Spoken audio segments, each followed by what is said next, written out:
Today I'm going to show you how to give currency to players for destroying Rec Room AI.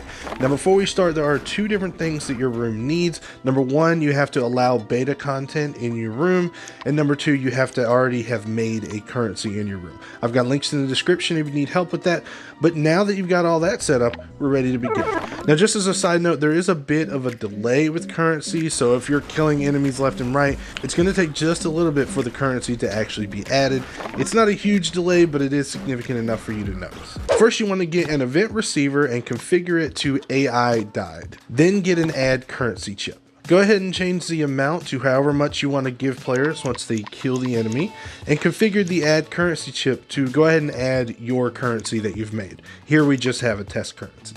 Now if you hook the execution directly from the event receiver to the add currency, then every time an AI is killed, it's going to add currency to every player.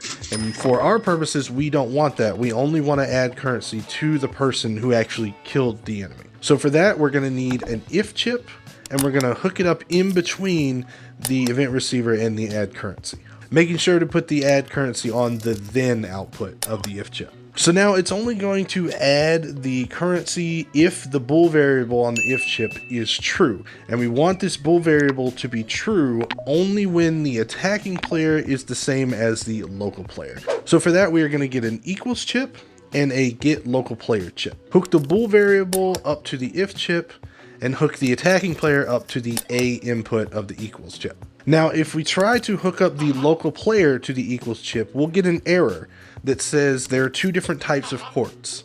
Now, it's hard to tell just from the surface, but if you hover over the individual outputs, you'll see this white text. And the white text tells you what type of port that it is. So if we hover over attacker, we'll see it's outputting something called a combatant, whereas on the local player, it's outputting a player. So all we need to do is convert the player output to a combatant output. And for that, we need a toCombatant chip. So just hook the get local player to the toCombatant chip, and then hook the toCombatant chip to the B input of the equals chip. Now when one of the Rec Room enemies is killed, it will send an execution to all systems, but it will only continue on and add currency to the system that matches the one that actually killed the enemy. If you need help spawning enemies in your room, check this video out here.